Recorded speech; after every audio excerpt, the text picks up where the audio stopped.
हनुमान जी महाराज को 3 तरह की माला समर्पित होती है। एक आंकड़े के पत्ते की, दूसरी बेलपत्र के पत्ते की, तीसरी पीपल के पत्ते की। ये 3 तरह की माला जब हनुमान जी महाराज को समर्पित होती है। आंकड़े की माला महाराज एक अवतार श्री हनुमान जी महाराज है। हनुमान जी महाराज को 3 तरह की माला समर्पित होती है। एक आंकड़े के पत्ते की, दूसरी बेलपत्र के पत्ते की, तीसरी पीपल के पत्ते की। ये 3 तरह की माला जब हनुमान जी महाराज को समर्पित होती है। आंकड़े की माला महाराज, आंकड़े के पत्ते की जो माला होती है, ये माला कार्य की सिद्धि के लिए होती है। इसमें एक एक आंकड़े के पत्ते पर सीताराम लिखा जाता है। मात्र एक पत्ता ऐसा होता है जिस पत्ते पर सीताराम नहीं लिखा जाता। 108 पत्ते में से एक पत्ता, बस उस पत्ते को हथेली में रखकर उल्टा हाथ आपको रखना है और अपनी कामना कर कर उस पत्ते को बांध देना है। ये जरूरी नहीं है कि 25 के बाद बांधो, 50 के बाद बांधो या 100 के बाद बांधो, आपकी मर्जी पड़े। उस खाली पत्ते को कहीं पर भी बांध दीजिए और उस माला को अपनी कामना कर कर श्री हनुमान जी महाराज को समर्पित कर दीजिए। माला जब हनुमान जी को चढ़ जाए तब एक घी का और एक तेल का दिया हनुमान जी के सम्मुख में लंबी बाती का लगा देना है महाराज। एक घी का, एक तेल, और अपनी कामना कर कर आप आ जाइए। आपकी वो कामना 2.5 महीना या 3 महीना, इससे ज्यादा नहीं जाएगा, वो कामना बाबा पूरी करेगा। क्योंकि शिव और हनुमान ये सब एक ही स्वरूप है। अगर व्यक्ति के जीवन में बहुत भारी रोग हो गया है, बहुत ज्यादा कष्ट हो गया है, कैंसर जैसी बीमारी भी अगर उसको घेर ली है और किडनी लीवर सब बेकार हो गया, तो निवेदन है पीपल के पत्ते की माला बनवाओ, 108 पत्ते की, और हनुमान चालीसा का हर पत्ते पर स्मरण करिए महाराज। आप हनुमान चालीसा पढ़ते जाओ, माला में गांठ लगाते जाइए, और वो माला जो व्यक्ति कैंसर से पीड़ित है, हाथ का स्पर्श कराइए और शंकर को चढ़ाइए। केवल अष्टमी तिथि के दिन ये माला समर्पित होना चाहिए, शुक्ल पक्ष की अष्टमी के दिन।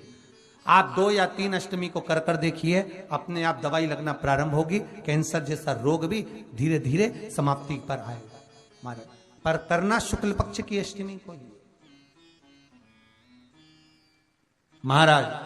कोई बच्चा एग्जाम में बैठ रहा है, सीए की पढ़ाई कर रहा है, कोई बहुत बड़े एग्जाम में बैठा, पास हो ही नहीं रहा, बहुत हार गया, बेलपत्री की माला चढ़ाई। पर बेलपत्र की जो माला है वो केवल प्रदोष पर चढ़ती है श्री हनुमान जी महाराज। आप बेलपत्र की माला चढ़ाओ, 108 बेलपत्र आप श्री शिवाय नमस्तुभ्यम मंत्र का जाप कर कर गांठ लगाकर भगवान श्री हनुमान जी महाराज के सामने पहुंचकर माला को सीधी रखकर, जो व्यक्ति एग्जाम में बैठ रहा है, नौकरी के लिए, अन्य पढ़ाई के लिए, अगर कंपटीशन एग्जाम में भी बैठ रहा है, तो माला को हनुमान जी महाराज, और हनुमान जी कौन से होना चाहिए? पूर्वमुखी। हनुमान दक्षिण मुखी नहीं चाहिए, पूर्व में जिन हनुमान जी का मुख हो वो माला ऐसी समर्पित कर कर हनुमान चालीसा का पाठ कर कर 3 बार स्मरण कर कर माला श्री हनुमान जी को पहना दीजिए।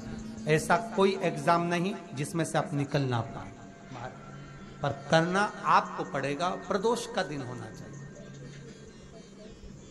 प्रदोष के दिन भगवान, और प्रयास जहां तक हो सके प्रदोष काल में अगर चढ़ाएंगे तो ज्यादा फलदायी रहेगा प्रदोष। और कई लोग तो ऐसे हैं, उनको आज तक हनुमान चालीसा पढ़ना नहीं है, आज तक कोई चालीसा, चाहे गायत्री चालीसा हो, लक्ष्मी चालीसा हो, शिव चालीसा हो, पढ़ना ही नहीं आती, बस बैठ गए भगवान के सामने और पढ़ लिया आसन लगा के। नहीं नहीं नहीं, चालीसा पढ़ने का भी एक नियम है।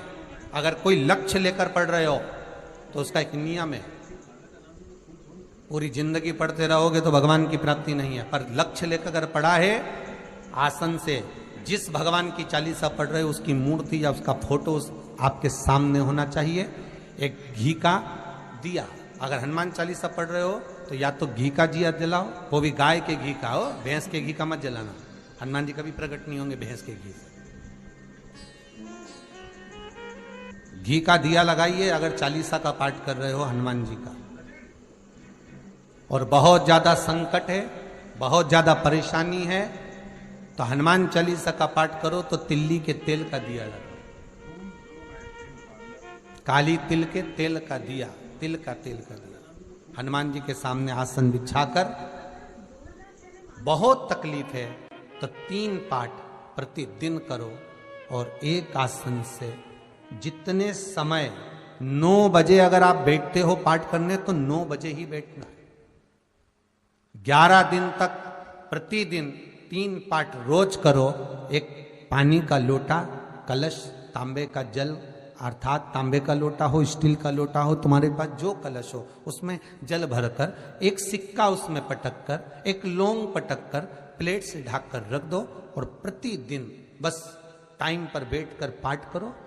11 दिन पूर्ण होंगे, जिस कामना से आपने पाठ करा है बस वो सिक्का, वो लौंग कलश में से निकाल लो, जल का आचमन करो और जिस काम के लिए करा है वो जल उस प्रयोग में ले लो। उस प्रयोग, किसी से बात करने जाना है तो वो जल पी कर जाइए, कोई से हाथ मिलाना है तो वो सिक्का, वो लौंग अपने हाथ में रखिए, अपने साथ रखिए। कई लोग कहते हैं हम तो बहुत दिनों से हनुमान चालीसा पढ़ रहे हैं, हम बहुत समय से राम रक्षा स्तोत्र का पाठ कर रहे हैं, हम बहुत समय से ये कर, अरे तो उसको नियम से तो करो। हनुमान चालीसा का प्रागट्य केवल एक दिल से की गई स्तुति। हनुमान जी महाराज की स्तुति, राम जी महाराज की स्तुति तुलसीदास जी ने केवल दिल से करी थी, केवल मन से। और ये नहीं कहते कि हनुमान चालीसा पढ़ोगे तभी भगवान, नहीं नहीं, आप दिल से अगर भगवान को पुकार लीजिए, आप दिल से पुकारो उसको, वो आएगा।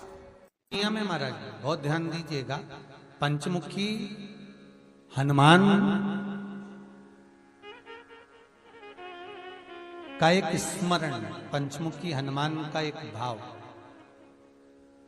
महाराज जैसे बहुत ज्यादा तकलीफ अगर व्यक्ति को हो गई है, बहुत कष्टमय जीवन चल रहा है, हार गए हर जगह से और तकलीफमय जीवन चल रहा है, तो पंचमुखी हनुमान का एक शिव महापुराण का और स्कंद पुराण का एक बड़ा सुंदर मंत्र है। उस मंत्र को आप सब एक बार हमारे साथ में बोलें।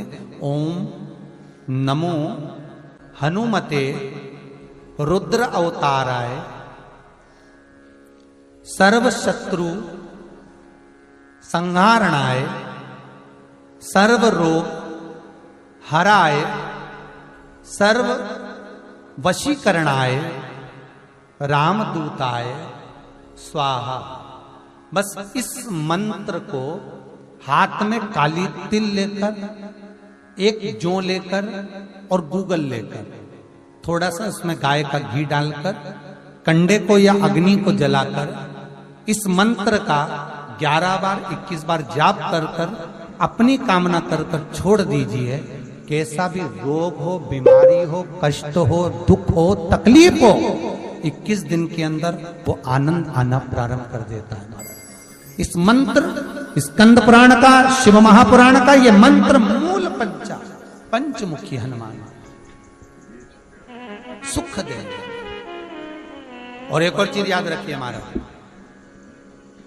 यदि कोई काम के लिए जा रहे हो, कोई व्यापार के लिए जा रहे हो या नौकरी करने के लिए जा रहे हो और लगी नहीं रही, बहुत तकलीफ पा रहे हो, सर्विस ही नहीं लग रही, बहुत कष्टमय हो गया, तो निवेदन करूंगा 5 पीपल के पत्ते पर बेसन के 5 लड्डू घर में बने हुए, गाय के घी के 5 लड्डू रख लो, उस लड्डू के बीचों बीच एक आटे का दिया और उसमें तिल्ली का तेल डालकर इसी मंत्र का प्रयोग कर कर पंचमुखी हनुमान का किसी भी हनुमान के मंदिर में जाकर, दक्षिण मुखी हनुमान के मंदिर में जाकर उसको रख कर आ जाइए। इसके बाद आप उस काम के लिए जाइए, आपका काम सफल हो जाएगा। आपको किसी को नहीं कहना पड़ेगा कि हाथ जोड़ना नहीं पड़ेंगे, किसी के पांव नहीं पड़ना पड़ेंगे, तुरंत काम होगा। बस इस मंत्र का स्मरण कर कर पंचमुखी हनुमान का भूतेश्वर जो मंत्र है वो सुख देने वाला, आनंद देने वाला, सहज नहीं महाराज, सुख की खान है, आनंद की राशियां में। महाराज आप कोई बहुत बड़ा काम करने जा रहे हो, बहुत बड़ा यज्ञ अनुष्ठान, विवाह, शादी आदि आदि फंक्शन करने जा रहे हो, 4 दिन 8 दिन के लिए आप घर से बाहर जा रहे हो और आपको लगता है कि घर में ताला कैसे लगाएं, तो निवेदन है एक तांबे के कलश में जल भर लीजिए और जल भरकर उसमें थोड़ी सी काली तिल डाल दीजिए, भूतेश्वर शिव का नाम लेकर। कौन से शिव का? भूतेश्वर, शमशानवासी भूतेश्वर शिव का नाम लेकर काली तिल डाल दीजिए, कलश को प्लेट से ढक दीजिए, घर के किसी भी भाग में उसको रख दीजिए। उसके बाद आप चले जाओ। किसी की सामर्थ्यता नहीं है कि उस घर में कोई पांव रखे। किसी की सामर्थ्यता नहीं है। और अगर कोई भूले से पांव भी रख दिया तो 22 दिन या 21 दिन के अंदर उसको, जैसे लोगों को हवा आती है ना, बस उसको चक्कर आना चालू हो, बाल खोल खोल के घुमा मिलेगा। शास्त्र प्रमाण करता है हमारा भूतेश्वर शिव। ये कलश जो होता है ना, जल का जो पात्र होता है, ये साधारण नहीं होता, सहज नहीं होता महाराज। जैसे आज आपने मेरी लाज रखी, रक्षा करी और किसी को आने नहीं दिया, विनती स्वीकार करना। आपका जल पात्र भूतेश्वर के नाम से काली तिल से जहां रखा जाए उस गृह में कोई प्रवेश ना कर पाए। शिव जी ने वचन दे दिया, मेरी चंडियां 64 योगनियां, डाकनी, पिशाचनी, चुड़ैल और भूत इस कलश के विराजमान होते ही सर्वस्व फैल जाते हैं। फिर अंदर कोई नहीं आ सकता, अंदर प्रवेश नहीं हो सकता। जिसकी फैक्ट्री नहीं चलती हो, प्रॉपर्टी की आप खरीदारी बेचादारी करते हो, प्रॉपर्टी से जुड़ा हुआ काम करते हो, या लोहे से जुड़ा हुआ करते हो, या फैक्ट्री आदि का कर्म करते हो, कोई मैन्युफैक्चरिंग करते हो, वो नहीं चल रहा, तो हनुमान जी के उल्टे पांव का सिंदूर लीजिए और हनुमान जी के दूसरे नंबर के भाई गतिमान का नाम लीजिए। इसका नाम लेना है गतिमान। गतिमान का नाम लेकर फैक्ट्री के बाहर या फैक्ट्री पर एक स्वस्तिक का निर्माण कर दीजिए। हनुमान जी के उल्टे पांव के सिंदूर और गतिमान का नाम। कभी आपकी फैक्ट्री कोई काम नहीं निकालेगी, उन्नति की ओर ही लेकर जाएगी, कभी घाटे की ओर नहीं जाएगी। गतिमान का नाम। रतिमान, केतुमान, मतिमान, ये जितने भी नाम है हनुमान जी के भाइयों के, ये सब कल्याण करते। एक एक नाम कल्याण करते हमारे। एक यदि बच्चे को सर्दी ज्यादा होती है, निमोनिया ज्यादा होता हो, ठंडा का कोटा ज्यादा रहता हो, तो पीपल के 5 पत्ते महाराज उस पर घृत लगाकर हनुमान जी के तीसरे नंबर के भाई व्रतिमान का नाम लेकर, व्रतिमान का नाम लेकर बच्चे की छाती पर एक वस्त्र से उसको बांध दीजिए, रात्रि भर बंदे रहने दीजिए महाराज। तो बस एक बार बांधना है, उसके बाद सर्दी का कोटा नहीं रहता महाराज, बच्चा स्वस्थ अपने आने। हनुमान जी महाराज के जितने भी भाई हैं सबका आनंद सुख सिद्धि मालूम है? अरे जल्दी बोलो, नहीं मालूम? लिखना चालू करो वापस। अष्ट सिद्धियां, पहली अणिमा, पहली कौन सी है? अणिमा। दूसरी महिमा, तीसरी गरिमा। अष्ट सिद्धियों में पहली अणिमा, दूसरी महिमा, तीसरी गरिमा। ये हनुमान जी महाराज की जो अष्ट सिद्धियां हैं, इन सिद्धियों के लिए आपको ज्ञात होना चाहिए, हनुमान जी महाराज के जब घर में तुम रोज हनुमान चालीसा का पाठ करती हो, आज एक दिन हो गया, कल दूसरा दिन हो गया, तीसरा दिन हो गया, कैलेंडर में जो पंचांगो कैलेंडर हो, उस कैलेंडर में एक निशान बनाकर रखो कि आपके 108 जब पाठ पूरे हो जाएं, तब 108 बाती आप हनुमान जी महाराज की इन अष्ट सिद्धियों के नाम से लगा दीजिए। जिंदगी में आपका कभी बाल बांका नहीं हो सकता और आपकी उन्नति को कोई रोक नहीं सकता, यह पक्का है। अष्ट सिद्धियां, नवनिधियां, 108 जब हनुमान चालीसा के पाठ हो जाए। और कभी कभी व्यक्ति के जीवन में ऐसा भी होता है कि भाई उसको बहुत तकलीफ आ जाती है कि मेरी दुकान नहीं चल रही, व्यापार नहीं चल रहा, मेरे साथ अच्छा नहीं हो रहा, मेरे को तकलीफ आ गई, शनि बढ़ गया, ये हो गया, ढैया हो गया, 7.5 हो गया, बड़ा तकलीफ, कहीं गिर रहा, कहीं पड़ रहा, तो उस व्यक्ति को 108 पाठ एक साथ कर लेना चाहिए। आज बैठा सुबह से शाम तक में 108 पाठ करके और फिर ये अष्ट सिद्धियों की बाती लगा दे। अष्ट सिद्धि पर अष्ट सिद्धियों की जो बाती लगती है घृत में है, घी घृत, अष्ट सिद्धि। तो ये बाती, तो पहली अणिमा सिद्धि, दूसरी महिमा, तीसरी गरिमा, चौथी लघिमा, चौथी है लघिमा, पांचवी प्राप्ति, पांचवी क्या है? प्राप्ति। छठी प्राकंभ, छठी है प्राकंभ, सातवीं है ईर्ष्यत्व, ईर्ष्यत्व, और आठवीं है वशिष्ठ, आठवीं है वशिष्ठ। ये हनुमान जी महाराज की 8 सिद्धियां और 9 पूरी हनुमान चालीसा की एक एक चौपाई में एक एक चीज से एक एक बीमारी का इलाज है, एक एक बीमारी का। महाराज हनुमान चालीसा की एक एक चौपाई से एक एक बीमारी का।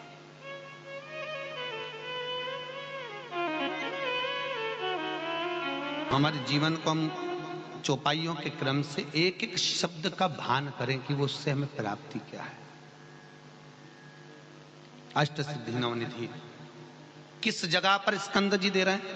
नवनिधियां जहां पर सेतु बंद हुआ, जहां पर सेतु। तो आप रामेश्वर जाएं, पुराने डाकघर के पास में आज भी 9 शिलाएं नवनिधि के लिए स्कंद देव ने वहां विराजमान करी थी। वहीं हनुमान जी महाराज ने जलपान करा था, वो स्थान आज भी विराजमान। आज हनुमान जी महाराज अगर किसी पति पत्नी में झगड़ा चल रहा हो, प्रेम नहीं बढ़ रहा हो, बहुत क्लेश हुई और अदालत में बात पहुंच गई, तलाक होने वाला है, तो भी गतिमान का नाम लेकर हनुमान जी के मंदिर में एक ध्वजा लगा दी जाती है और उस पर ध्वजा पर स्वस्तिक बना दिया जाता है गतिमान का नाम लेकर। तो पति पत्नी का प्रेम वापस बढ़ जाता है और तलाक नहीं होता है। महाराज जिसका तलाक नहीं चाहिए, अगर मन से सोच के बैठे कि तलाक चाहिए तो मत करो, पर नहीं चाहिए, प्रेम बढ़ाना है, उसके लिए लगे। तो उन्होंने हनुमान जी से कहा कि तुम क्या चाहते हो? हनुमान जी बोले मेरे को जाना है, क्योंकि जहां राम वहां हनुमान। हनुमान जी जब कहने लगे कि मेरे को जाना है, तो राम जी महाराज बोले नहीं नहीं हनुमान, तुझे सबसे ज्यादा प्रिय क्या है? तो कह राम। तो हनुमान तू कह रहा है सबसे ज्यादा प्रिय है राम प्रिय है, तो एक बार जिस समय देवऋषि नारद का अपमान हुआ, विश्वामित्र बाबा का अपमान हुआ, उस समय पर एक राजा ने जब अपमान करा तो तूने उसको राम नाम लिखकर एक जगह पर बिठा दिया और कहा कि तू राम नाम जपते रहे। उसने राम नाम जपा। तब हनुमान याद कर, मेरे सम्मुख में तू खड़ा था और युद्ध होने वाला था, तो तूने क्या कहा था? प्रभु आप इसको मार नहीं सकते क्योंकि ये आपका नाम ले रहा है। राम से बड़ा होता है राम का नाम, आप इसे मार नहीं सकते। तब आपने ये संवाद कहा था, हनुमान बता तेरी प्रियता क्या है? हनुमान जी कहते हैं प्रभु आपने मुझे जगा दिया, क्योंकि मुझे श्राप ये मिला था कि तू जागेगा किसी की जगाने पर, आपने मुझे जगा दिया, इसलिए है नाथ अब मैं जाना नहीं चाहता, सत्संग करना चाहता।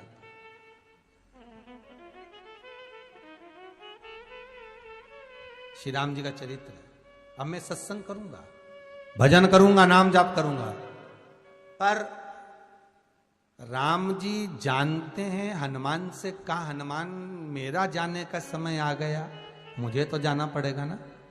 सीता पृथ्वी में चली गई, मुझे भी जाना है, मैं सरयू के जल में अपने प्राणों को त्यागूंगा, मानव का शरीर है इसको त्यागना तो पड़ेगा ना हनुमान। हनुमान जी बोले तो त्याग दो, त्यागने में क्या दिक्कत है, त्यागो आप तो। पर दिक्कत एक बहुत बड़ी है। तो राम जी ने जैसी कहा दिक्कत बहुत बड़ी है, तो हनुमान जी पूछे ऐसी कौन सी दिक्कत है? हनुमान जी के शब्द सुने तो राम जी बोले, जब जिस समय पर तुम सूर्य को निगल गए थे, इंद्र को क्रोध आया था और इंद्र ने तुम पर वज्र का जब प्रहार करा था, जब वज्र का प्रहार इंद्र ने करा तब तुम्हारा नाम हनुमान हुआ। तब सारे देवी देवताओं ने तुम्हें वर प्रदान करा। उस जगह पर यमराज भी खड़ा था, तो यमराज ने तुम्हें वर दिया था कि जहां हनुमान होगा वहां यमराज नहीं होगा। अब दिक्कत यह है कि मुझे प्राण त्यागना है और तू मुझे 1 मिनट के लिए नहीं छोड़े, तो यमराज आएगा कैसे? दिक्कत वहां अड़ी पड़ी है।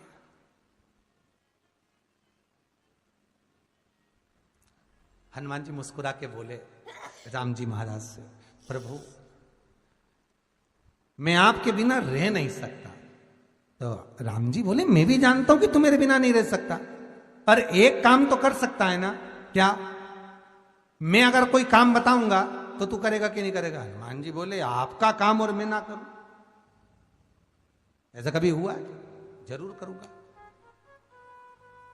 ठीक है, बस अब राम जी महाराज ने सोच लिया कि हनुमान को जाने से पहले काम पर लगाना।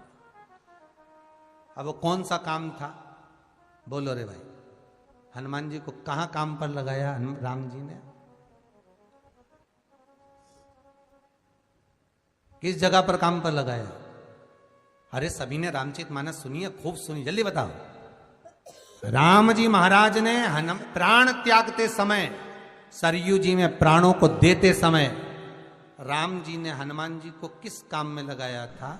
कि राम जी ने अपने हाथ की एक मुद्रिका जिस पे राम लिखा हुआ था, वो मुद्रिका एक अयोध्या की एक सरंग में जमीन में डाल दिया और हनुमान से कहा जा जरा ढूंढ के लेके आ, मैं अभी घूम कर आया। और हनुमान जी तलातल रसातल भूमि के नीचे पताल में चले गए उस मुद्रिका को ढूंढने के लिए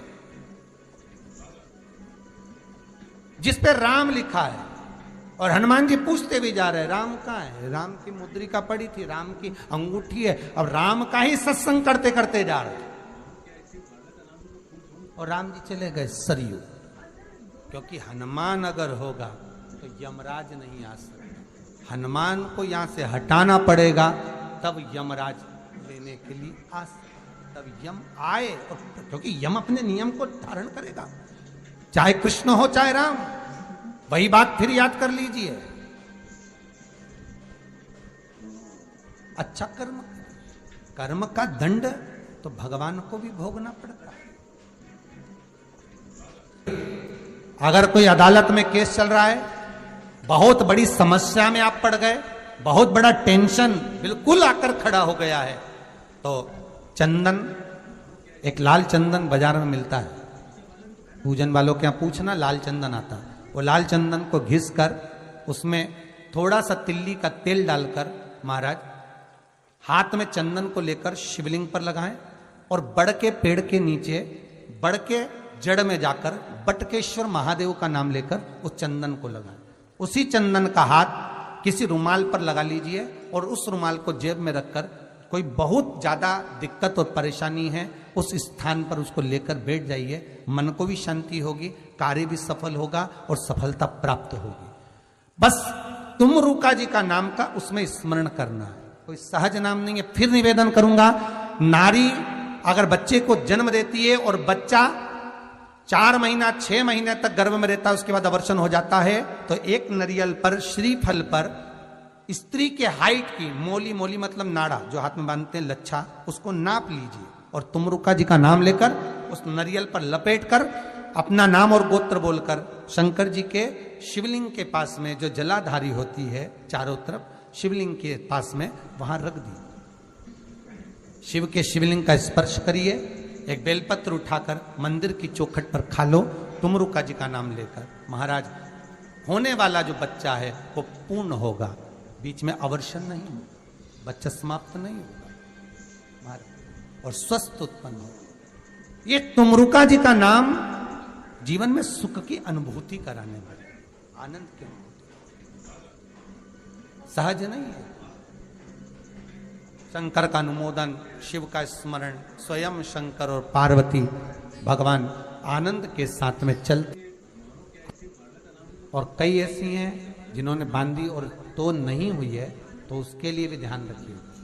18 साल हो जाएं, कई माताएं कहती है गुरुजी हमने सफेद आंकड़े की जड़ बांधी और मान लो संतान हुई, और कई ऐसी हैं जिन्होंने बांधी और तो नहीं हुई है, तो उसके लिए भी ध्यान रखिए। 18 साल हो जाएं, 17 साल हो जाएं, 10 साल हो जाएं, 12 साल हो जाएं और घर में बच्चा नहीं है, संतान नहीं है, तो प्रयास करना सफेद आंकड़े की जड़ को लेना, तुमरुका जी का नाम लेकर 21 बार शिवलिंग पे से घुमाना, रजस्वला धर्म के 7वें दिन कमर पर बांध लेना और उसी दिन से एक पीपल का पत्ता मंगवाना, शंकर भगवान पर चढ़वाना और पीपल के पत्ते को गौ माता के दूध में उसको उकलवाना। ठीक है, उकलवाकर ठंडा करवाकर पत्ते को बाहर ठंडा करने में डाल देना। दूध जब ठंडा हो जाए हथेली पर उस गिलास को रखना और भगवान शिव का तुमरुका जी का नाम लेकर उसको पीना चालू कर देना। लगभग 8 दिन 15 दिन उस दूध का पान कर कर फिर विश्राम करें। महाराज संतान की प्राप्ति अवश्य हो, संतान अवश्य प्राप्त हो। पीपल के वृक्ष में स्वयं मेरे भगवान शिव आनंद वास निवास करते हैं। बाबा भोलेनाथ स्वतः निवास कर रहे हैं केवल एक पीपल के वृक्ष में। कितना सुंदर लिखा पद्म पुराण में कि 52,000 ब्राह्मण का एक साथ निवास पीपल के वृक्ष में होता है, एक साथ।